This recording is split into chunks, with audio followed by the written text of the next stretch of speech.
Study IQ IAS, अब तैयारी हुई अफोर्डेबल। नमस्कार दोस्तों, क्या आपको पता है कि भारत के अंदर एशिया का सबसे बड़ा एयर शो होने जा रहा है। आज से इसकी शुरुआत हुई है और इसको बोला जा रहा है एरो इंडिया 2023। ध्यान रखिएगा, हर 2 साल में एक बार बेंगलुरु के यलहंका में ये एयर शो होता है। ये आप देख सकते हो, India's military civil ambitions to dominate Air India show. तो इसको डिटेल से जानेंगे कि एग्जैक्टली है क्या, विश्व का सबसे बड़ा एयर शो कहां पर होता है, क्या होने वाला है, क्यों भारत के लिए बहुत बड़ी अपॉर्चुनिटी है, काफी कुछ जानने को है। चलिए आगे बढ़ते हैं, लेकिन उससे पहले ध्यान रखिएगा, अगर आप यूपीएससी की तैयारी कर रहे हैं, लेट मी टेल यू, अगर आप प्योर हिंदी बैच के विद्यार्थी हैं, हिंदी मीडियम में अगले साल एग्जाम देने वाले हैं, तो ये वाला बैच कल से स्टार्ट हो रहा है। इसको जरूर ज्वाइन कर लीजिएगा, क्योंकि इसके अंदर आपको 1000+ आवर से ज्यादा की लाइव क्लासेस मिलेंगी। एक मेंटर अलॉट किया जाएगा, कोई दिक्कत है, प्रॉब्लम है, कभी भी आप अपने मेंटर से पूछ पाओगे। या फिर अगर आप इस साल प्रीलिम्स लिखने वाले हो, तो ये वाला बैच जल्दी स्टार्ट हो रहा है 17 फरवरी से, ये ज्वाइन कर लीजिए।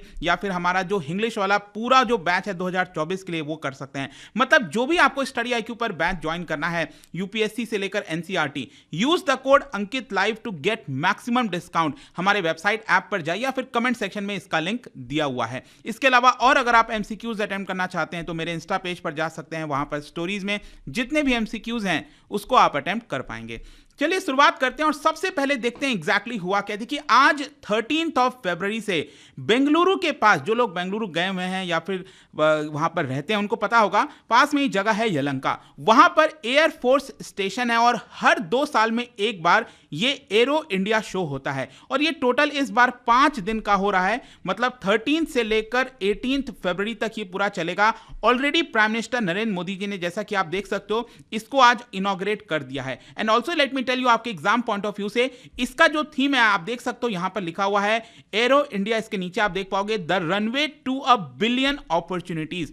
तो the runway to a billion opportunities इस बार का थीम है, जिसके तहत यह बोला जा रहा है कि भारत इस एयर शो के माध्यम से बहुत सारी जो अपॉर्चुनिटीज है, क्योंकि कोविड के बाद से आप लगातार देखिए, बार बार आत्मनिर्भर भारत की बात कही जा रही है। जो भी हम चीजें बाहर से मंगाते हैं, रशिया से, यूएस से, जो हम एयरक्राफ्ट मंगाते हैं, उसको भारत में ही मैन्युफैक्चर किया जाए और उसको साथ ही साथ एक्सपोर्ट किया जाए। तेजस को लेकर आप देख रहे होंगे, इजिप्ट से लेकर कई देशों में इसकी बात हो रही है कि कैसे हम इसको एक्सपोर्ट कर सकते हैं। तो 5 दिन तक ये पूरा फ्लाइंग डिस्प्ले चलेगा। Union defence minister Rajnath Singh ji ने कहा है कि एयर इंडिया, जो एरो इंडिया ये जो शो है, ये एक बिजनेस इवेंट ही नहीं, बल्कि भारत का जो रिलेशन है दूसरों देशों के साथ, उसको भी मजबूत करने का काम करेगा। और मैं आपको बता दूं कि इसके अंदर total 98 countries, just imagine, 98 countries participate कर रही हैं। डिफेंस मिनिस्टर करीब 32 देशों से आएंगे, वो भी पार्टिसिपेट करेंगे। 29 कंट्रीज के एयर चीफ पार्टिसिपेट करने वाले हैं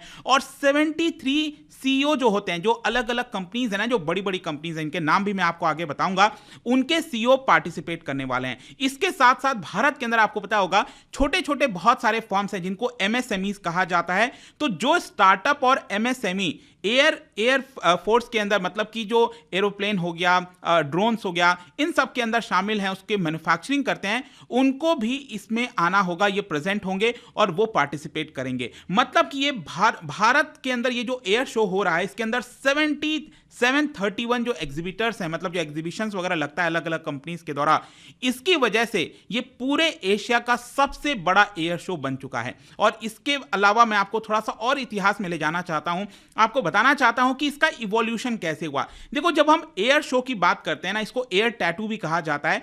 ये एक बड़ा पब्लिक इवेंट होता है जहां पर कई सारे एयरक्राफ्ट हो गए, उसके जो उससे रिलेटेड सब सिस्टम्स होते हैं, उसका एग्जीबिशन लगता है। एंड बेसिकली क्या है ना, एयर शो की जब हम बात करते हैं, या तो वो स्पेसिफिक मिलिट्री एयर शो हो सकता है, या तो सिविल एयरक्राफ्ट शो हो सकता है, या फिर दोनों का कॉम्बिनेशन हो सकता है। अब भारत में ये जो यलहंका में हो रहा है, ध्यान रखिएगा, ये एक प्रकार का कॉम्बिनेशन है। यहां पर आपको स्टैटिक डिस्प्ले के साथ साथ जो एरियल एरोबैटिक डेमोन्स्ट्रेशंस होते हैं, मतलब अलग अलग प्रकार के जो करतबबाजी दिखाई जाती है हवा में, वो यहां पर होगा। और इस तरह के जो एयर शोज होते हैं, बेसिकली एक लार्ज एरिया में जहां पर एयरक्राफ्ट की लैंडिंग हो सके, उसमें यहां पर चीजों को दिखाया जा सके। जैसे कि ये यलहंका वाला है बेंगलुरु में, जो मैंने आपको बताया, तो बड़ा स्पेस है, वहां पर पार्किंग की स्पेस है। तो वो जब अवेलेबल होता है तो वहीं पर इसका एग्जीबिशन दिखाया जाता है। जो इसका मैग्नीट्यूड है किसी भी एयर शो का, वो डिपेंड करता है कि वहां पर कितने जो नंबर ऑफ एयरक्राफ्ट हैं वो पार्टिसिपेट कर रहे हैं, कितना एग्जीबिशन लग रहा है। And also let me tell you, पूरे दुनिया में सबसे पहला जो पब्लिक इंटरनेशनल एयर शो था वो हुआ था फ्रांस में 1909 में, अगस्त 2022 से लेकर 2029, सॉरी ये बेसिकली अगस्त के महीने में हुआ था, 1909 में हुआ था ये फ्रांस के अंदर। ये पहला पब्लिक इंटरनेशनल एयर शो था, ये ध्यान में रखिएगा। अब अगर मैं बात करूं दुनिया की बिगेस्ट एयर शोज के बारे में, तो सबसे बड़ा जो एयर शो होता है, तो ध्यान रखिए ये पेरिस में, उसके बाद यूके है, दुबई है, सिंगापुर है, यहां पर सबसे बड़े एयर शोज होते हैं। फिर उसके बाद जो है वो आपको रशिया, चाइना और भारत का अगर हम देखें तो ये एशिया का सबसे बड़ा है। अब जहां तक बात है इस साल का एरो इंडिया शो के बारे में अगर हम बात करें, तो ध्यान रखना है आपको कि भारत में एरो इंडिया शो जो है वो 1996 से स्टार्ट हुआ था और हर 2 साल में एक बार होता है। तो मतलब ये 27th ईयर में एंटर कर चुका है, मतलब ये 14th एयर शो है, एयर इवेंट है जो कि होने जा रहा है। आज से इसकी शुरुआत हुई है। इसको कराता कौन है ये भी ध्यान रखना है। ये बेसिकली ऑर्गेनाइज किया जाता है by HAL, Hindustan aeronautics limited, जो पब्लिक सेक्टर कंपनी है, लेकिन ये बेसिकली ये एयर शो को कंडक्ट कराती है on behalf of ministry of defence. Ministry of defence के अंदर जो डिपार्टमेंट ऑफ डिफेंस प्रोडक्शन है वो यहां पर बोलते हैं HAL को कि आप ये एयर शो को ऑर्गेनाइज कराइए और इनके द्वारा कराया जाता है। अब भारत में आप देखोगे तो जो मेजर एग्जीबिटर्स हैं, जो बड़ी बड़ी कंपनीज के नाम जैसे कि Airbus, Boeing, assault aviation, Lockheed Martin, इस तरह के आपको देखने को मिलेंगे। इजराइल से लेकर हर जगह से जो बड़े बड़े कंपनीज हैं वो भी आया है। भारत के भी जो कंपनीज है जैसे भारत इलेक्ट्रॉनिक्स लिमिटेड, BDL हो गया, BEML हो गया, ये सब भी इसके अंदर पार्टिसिपेट कर रहे हैं। और इस इवेंट के अंदर जो हमारा इंडिजीनियस एयर प्लेटफॉर्म है उसको भी प्रमोट किया जाएगा, जैसे कि तेजस, काफी तेजी से इसकी मांग बढ़ी है। इसके अलावा लाइट कॉम्बैट हेलीकॉप्टर हो गया, जैसे कि आप देख सकते हो आज सुबह का ही है ये। यहां पर जो हमारे विंग कमांडर SP जॉन है वो लाइट कॉम्बैट हेलीकॉप्टर जिसका नाम प्रचंड रखा गया है, इसका एरोबेटिक डिस्प्ले दिखा रहे हैं। तो इस तरह के कई सारे एरोबेटिक डिस्प्ले जो है वो आपको समय समय पर देखने को मिलेंगे। और इसके साथ साथ जो सबसे इंपॉर्टेंट है हमारे देश के लिए वो है MSME और स्टार्टअप्स। ये कैसे ग्लोबल सप्लाई चेन में इनको इंटीग्रेट किया जा सकता है, फॉरेन इन्वेस्टमेंट को अट्रैक्ट किया जा सकता है, ये सारी चीजें इसके अंदर होने वाली है। एंड ओवरऑल आप कह सकते हैं कि यहां पर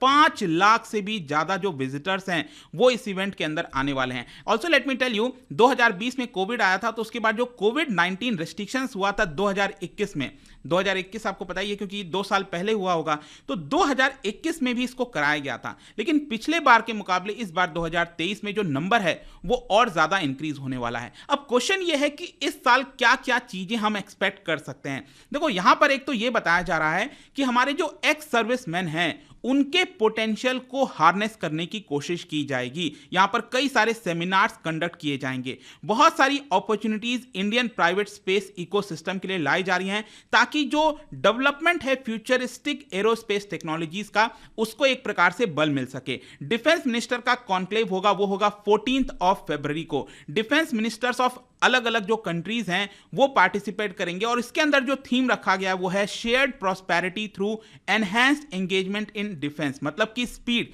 मतलब भारत बाकी के कंट्रीज के साथ मिलकर तेजी से यहां पर पार्टनरशिप करने की कोशिश करेगा। और बताया यह जा रहा है कि इस पूरे एरो इंडिया शो के दौरान 251 MOUs ये साइन किए जाएंगे, जिनका एक्सपेक्टेड इन्वेस्टमेंट आप कह सकते हैं 75,000 करोड़ का होने वाला है। सोच के देखिए, एक काफी बड़ा इन्वेस्टमेंट इसमें आएगा। और जो क्योंकि ये बेंगलुरु में हो रहा है, कर्नाटक के जो चीफ मिनिस्टर हैं बसवराज बोम्मई, वो भी इसके अंदर आए हुए थे और यहां पर उन्होंने बोला कि एक स्पेसिफिक अपॉर्चुनिटीज कर्नाटक के लिए भी अवेलेबल है। और कर्नाटक के अंदर आपको पता है इलेक्शन भी आने वाला है। खैर जो भी है, यहां पर एक और चीज को लेकर डिबेट हो रहा था कि क्या यूएस अपना जो